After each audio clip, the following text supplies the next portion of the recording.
Hello, नमस्कार, सुप्रभात। कैसे हैं आप लोग? आशा करते हैं कि बहुत ही अच्छे होंगे और बेहतरीन तरीके से अपने लक्ष्य की ओर हर पल अग्रसर हो रहे होंगे। तो चलिए शुरू करते हैं आज की क्लास। और आज की क्लास शुरू करने से पहले देख लेते हैं मोटिवेशनल पंक्तियाँ। क्यों रुक जाते हो 4 दिन की मेहनत के बाद? क्यों रुक जाते हो 4 दिन की मेहनत के बाद? क्योंकि बीज को फल बनने में वक्त लगता है। अर्थात हमें निरंतर अपने कार्य को कंप्लीट करने के लिए लगातार ही मेहनत करनी पड़ेगी। चलिए शुरू करते हैं आज की क्लास। और आज की क्लास में हम देखने वाले हैं पठार के बारे में बात करेंगे। जैसा कि प्रीवियस वीडियो था उसमें हमने बात की थी पहाड़ों के बारे में। अब आज जो हमारा टॉपिक है वो है पठार। पठार की बात करें तो ये एक चौरस भूमि जो कि अपने आसपास के धरातल से ऊंची हो और जिसका शीर्ष चौड़ा हो, चौरस हो, सपाट हो, उसे ही पठार कहा जाता है।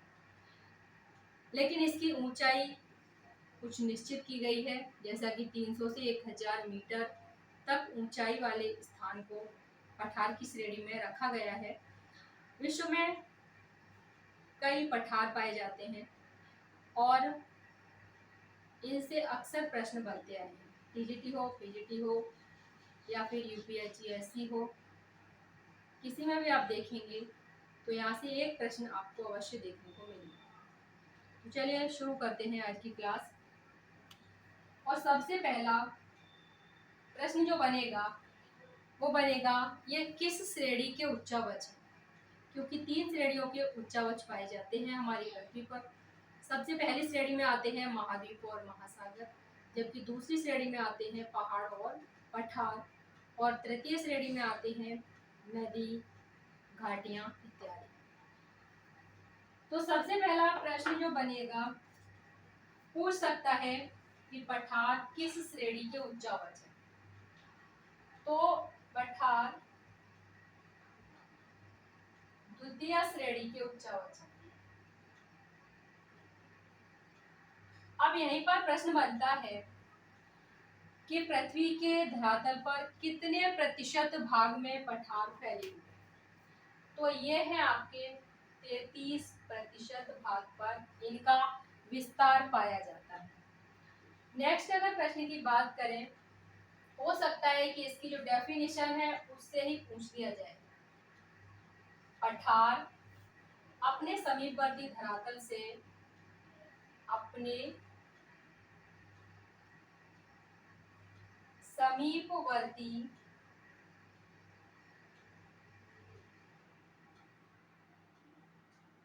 धरातल से पर्याप्त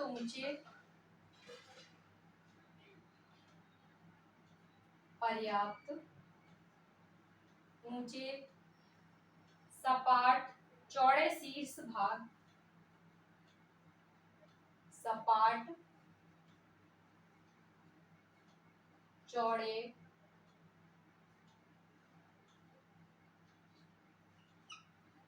यानी कहने का तात्पर्य है कि इनका जो समीपवर्ती भाग है, धरातल है, वहां से क्या पर्याप्त ऊंचे होने चाहिए, सपाट है,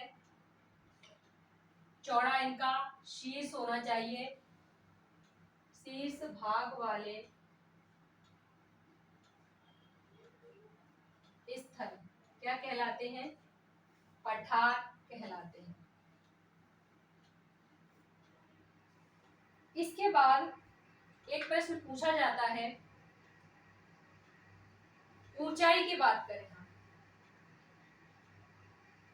ऊंचाई, तो ऊंचाई कितनी होनी चाहिए? 300 मीटर से 1000 मीटर तक ऊंचाई होनी चाहिए। लेकिन यहीं पर एक विद्वान हुए हैं, फिंच और ट्रेवार्था। फिंच और ट्रेवार्था,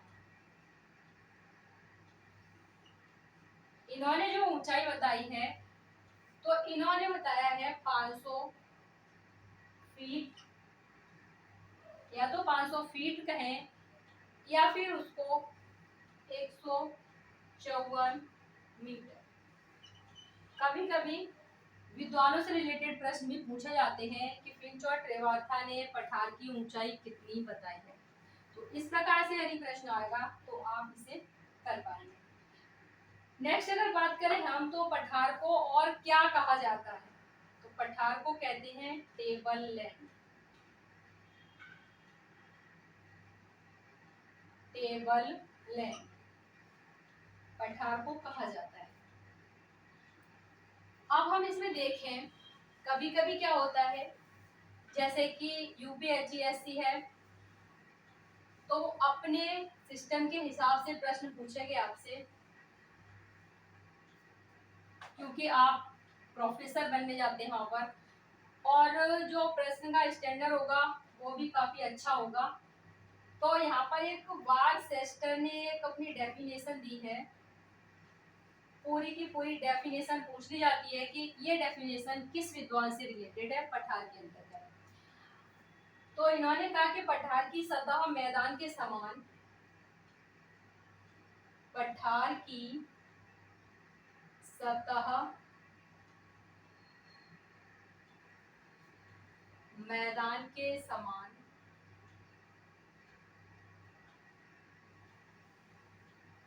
सपाट हो सकती है। सपाट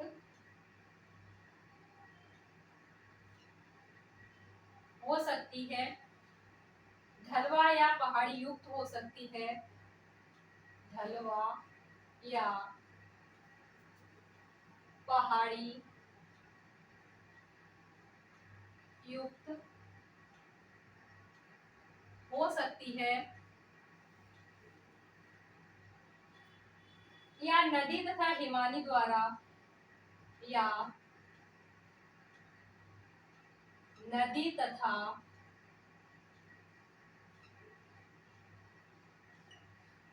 तथा हिमानी द्वारा अपर्दन के कारण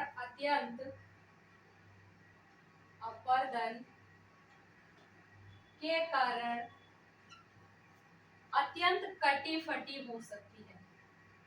अत्यंत कटी फटी हो सकती है। कहना चाहिए इनकी जो डेफिनेशन है वो कुछ अलग ही है कि पठार की सतह मैदान के समान सपाट हो सकती है, ढलवा या पहाड़ी युक्त हो सकती है, या नदी तथा हिमानी द्वारा अपर्दन के कारण अत्यंत कटी फटी भी हो सकती है, उसे भी पठार की श्रेणी में ही रखा जाएगा। नेक्स्ट अगर हम यहाँ पर बात करें तो पहले प्रश्न पूछा जाता था अक्सर कि ये वाला पठार कहाँ पर है, जैसे कि तकला भाकर पठार है तो वो कहाँ पर है, तो वो चीन में है। या फिर तिब्बत का पठार पूछ लिया जाता था कि सबसे ऊंचा पठार कौन सा है विश्व का, तो तिब्बत का पठार है। अब प्रश्न थोड़ा सा उसने चेंज कर दिया है, क्योंकि थोड़ा अगर टफ प्रश्न पूछना होगा तो अब वो पूछता है कि पठारों के जो प्रकार हैं उनसे प्रश्न पूछे जाते हैं। जैसे कि पठार का नाम दे दिया जाएगा, पूछा जाएगा कि अंतर पर्वतीय है या फिर ये पर्वत पदीय है, यानी कि पीडमांट है, यानी किस प्रकार का पठार है ये आपसे पूछा जाएगा, या फिर तटीय है पठार ये, या फिर गुंबदनुमा है पठार ये। तो इस प्रकार से प्रश्न बनने लगे। तो हम यहाँ पर बात करेंगे कि पठार के जो प्रकार हैं उत्पत्ति के आधार पर। सबसे पहले हम बात करेंगे यहाँ पर कि उत्पत्ति के आधार पर कितने प्रकार के होते हैं पठार। तो यहाँ पर 2 प्रकार के होते हैं उत्पत्ति के आधार पर। अब ये 2 प्रकार कौन कौन से हैं, तो अंतर्जात और बहिर्जात। अंतर्जात और बहिर्जात, यानी कि कहने का तात्पर्य है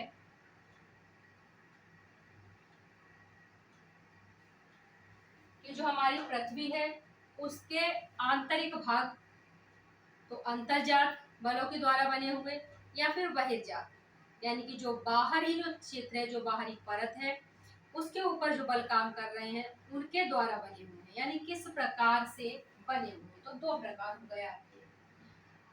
अगर हम बात करें यहाँ पर अंतर्जात बलों की, सबसे पहले हम बात करेंगे, और अंतर्जात बलों के आधार पर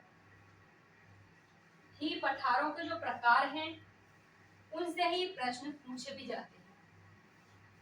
तो सबसे पहला आएगा यहाँ पर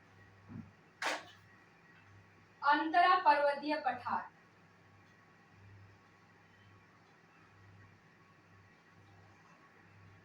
अंतरा पर्वतीय पठार। अंतरा पर्वतीय पठार किस प्रकार का होता है? तो जैसे कि पहाड़ों की उत्पत्ति होती है, उसी के साथ ही पठारों की भी उत्पत्ति होती है, और उनके अंतर्गत ही होता है अंतरा पर्वतीय पठार। कहने का तात्पर्य है कि चारों ओर से पर्वतों से घिरा हुआ जो पठार है उसे हम कहते हैं अंतरा पर्वतीय पठार। अब इस पठार के अंतर्गत कौन कौन से पठार आएंगे? तो सबसे पहले आएगा तिब्बत का पठार। तिब्बत का पठार। तिब्बत के पठार की बात करें तो ये है विश्व का सबसे ऊंचा पठार। विश्व का सबसे ऊंचा पठार। अब यहीं पर अगर दूसरे पठार की बात करें और कौन कौन से आएंगे इस श्रेणी में, तो दूसरा है बोलिविया का पठार। बोलिविया का पठार। एक है आपका पेरू।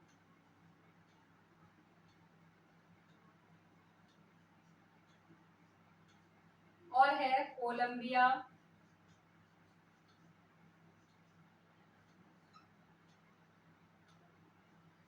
अनातोलिया।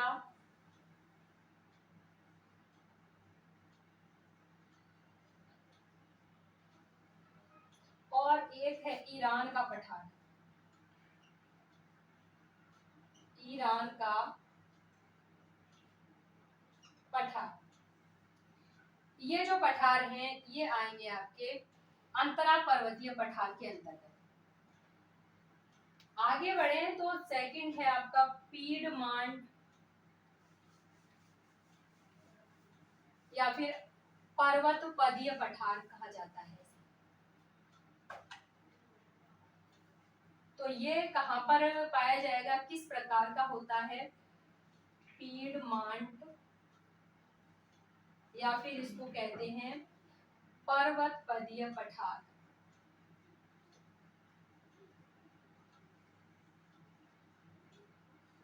यानी कि जो पठारों का आधार होता है, जो पर्वतों का आधार होता है या फिर जो तलहटी होती है पर्वतों की, वहां पर जो पठार पाए जाते हैं उन्हें हम कहते हैं पीडमांट पठार। अब इसकी श्रेणी में कौन कौन से पठार हैं?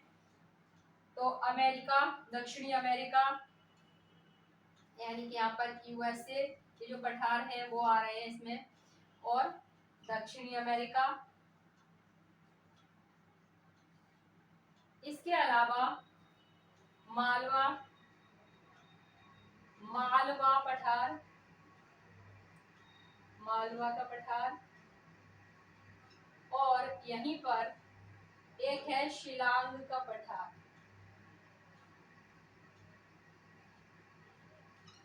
और ये पठार दोनों ही कहां पर है? तो ये है आपके भारत में। पूछ लेता है कभी कभी हिमालय पठार या फिर शिलांग का पठार किस प्रकार के पठार हैं? तो ये पर्वत पदीय पठार। नेक्स्ट हम बात करें यहाँ पर, तीसरा है तटीय पठार।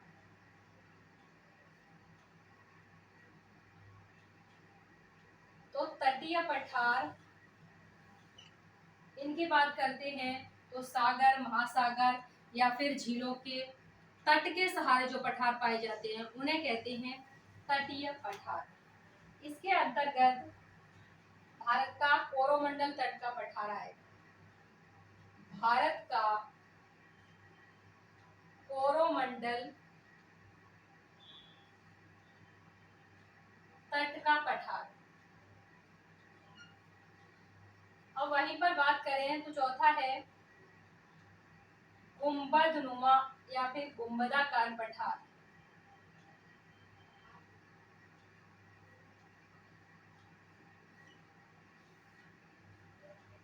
यानी कि ये पठार ज्वालामुखी क्रिया से निर्मित है, गुंबदाकार पठार। और इसके अंतर्गत आएगा अमेरिका का ओजार्क पठार। अमेरिका का ओजार्क पठार। वहीं पर अगर बात करें हम नेक्स्ट, तो नेक्स्ट है महाद्वीपीय पठार। और महाद्वीपीय पठार ये पटल विरूपण बलों के द्वारा धरातल के विस्तृत भूभाग के ऊपर उठ जाने से इनका निर्माण होता है। महाद्वीपीय पठार।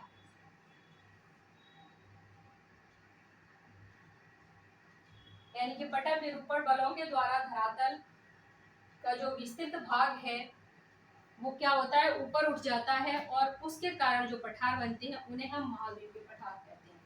इसके अंतर्गत देखें तो हम भारत का प्रायद्वीपीय पठार किस प्रकार का है, तो इसी प्रकार का है, महाद्वीपीय पठार है। भारत का प्रायद्वीपीय पठार।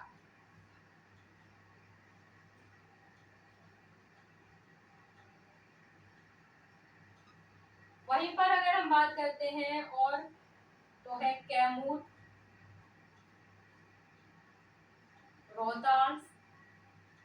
रोहतास, रांची कर्नाटक,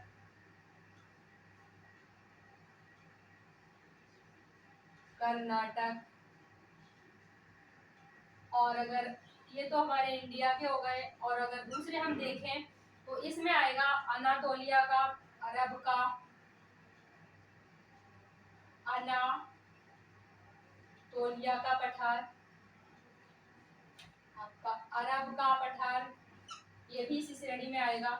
और दक्षिण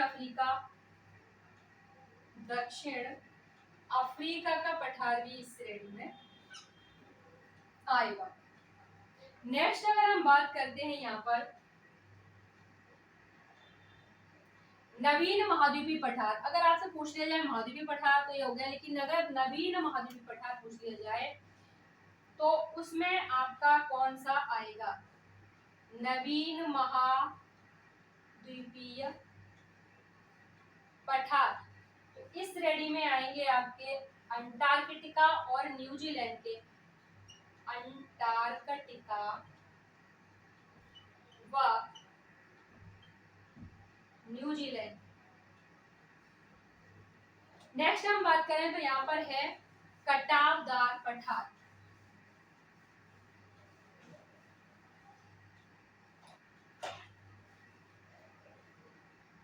कटावदार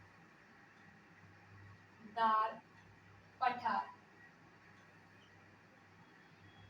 कटावदार पठार की बात करें तो अपादन के साधनों द्वारा जो पठार कटे फटे हैं उनकी हम बात कर रहे हैं। अपादन के साधन जैसा कि नदी हुई, भूमिगत जल हुआ, वायु हुई, या फिर सागर हुआ। तो इस प्रकार की जो अपर्दन होता है, जैसे कि नदियों से अपर्दन होता है, वायु से भी अपर्दन होता है, या फिर भूमिगत जल है, या फिर सागरीय जल है। तो इन सभी से जो अपर्दन होता है और अपर्दन के कारण जो कटाव होता है उससे जो पठार बने हुए हैं उनकी बात यहाँ पे की जा रही है। तो इसमें आपका स्कॉटलैंड और वेल्स का, स्कॉटलैंड व वेल्स का पठार इसके अंतर्गत आएगा। वहीं पर अगर हम बात करें तो है शुष्क पठार। शुष्क पठार यानी कि मरुस्थलीय भाग में स्थित जो पठार हैं वो शुष्क पठार कहे जाते हैं। तो इनके अंतर्गत कौन कौन से पठार आएंगे? तो यहाँ पर आपका अरब का पठार आएगा। अरब का पठार किसके अंतर्गत आएगा? तो ये आएगा शुष्क पठार के अंतर्गत। वहीं पर अगर हम बात करते हैं वायु निर्मित पठार की, वायु निर्मित पठार यानी कि वायु के द्वारा उड़ाकर लाई गई मिट्टी से जो पठार निर्मित है उसके बारे में। तो ये आपका पाया जाता है चीन में, जो कि लोयस का पठार है। चीन में लोयस का पठार। और वहीं पर एक है इसमें कोटवार, और कोटवार कहाँ पर है? तो ये है पाकिस्तान में। पाकिस्तान में है कोटवार का पठार। ये भी किस प्रकार का है? वायु निर्मित है, यानी कि वायु के द्वारा उड़ाकर लाई गई मिट्टी से बना हुआ पठार। नेक्स्ट हम बात करें तो यहाँ पर एक है हिमानियों द्वारा और एक है लावा निर्मित। दो और बचते हैं आपके, हिमानी द्वारा और लावा निर्मित पठार। हिमानी द्वारा पठार जो बनता है, यानी कि हिमोड़ के निक्षेप से निर्मित होता है जो पठार, उसे हम कहते हैं हिमानी द्वारा बना हुआ पठार। तो ये कहाँ पर? तो ये है आपका ग्रीनलैंड, ग्रीनलैंड में है। अंटार्कटिका के पठार इसी की श्रेणी में आएंगे। अंटार्कटिका के पठार किस प्रकार के होंगे? तो ये भी हिमानी द्वारा बने हुए हैं। नेक्स्ट हम बात करें तो यहाँ पर अगर हम इंडिया की बात करें तो इंडिया में कौन सा पठार है जो कि हिमानी द्वारा निर्मित है? तो भारत में है आपका गढ़वाल,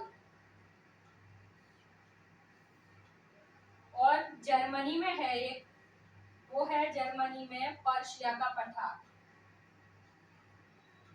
जर्मनी में कौन सा है? तो ये है आपका पर्शिया का पठार, पर्शिया का पठार। अगर यहीं पर हम लावा निर्मित पठार की बात करें, लावा निर्मित पठार,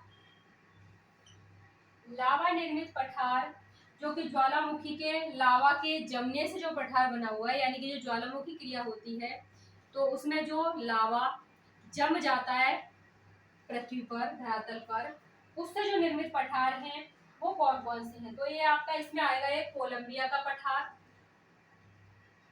कोलंबिया का पठार। और वहीं पर आपका दूसरा आएगा न्यूजीलैंड का,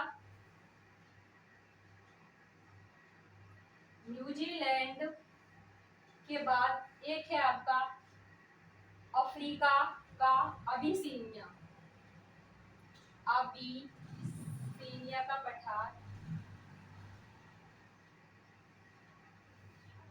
ये कहाँ पर है? तो ये है अफ्रीका में। तो इस प्रकार से आपने देखा, यहाँ पर हमने 10 तरह के पठारों की बात की, और अक्सर पेपर में अगर उसे टफ क्वेश्चन डालना होगा तो इसी प्रकार के पठारों से वो क्वेश्चन पूछता है। इसके अलावा हम मैप के द्वारा नेक्स्ट वीडियो एक और बनाएंगे इसका भी पठार का, और उसमें हम मैप के द्वारा देखेंगे। मैप में जब आप देख लेते हैं कि किस पठार की स्थिति किस स्थान पर है, किस देश में है, किस महाद्वीप में है, तो आप उसे फिर नहीं भूलेंगे। तो आज की क्लास में इतना ही। अगर आप हमारे चैनल पर फर्स्ट टाइम विजिट कर रहे हैं तो आप हमारे चैनल को सब्सक्राइब करना ना भूलें, क्योंकि आगे आने वाले टीजीटी, पीजीटी, एलटी, यूपीएससी ऐसी अगर आप ज्योग्राफी से या फिर आप मैथमेटिक्स से रिलेटेड हैं तो आपको निश्चित ही मदद मिलेगी। तो चलिए मिलते हैं नेक्स्ट क्लास में, तब तक के लिए नमस्कार, धन्यवाद, जय हिंद।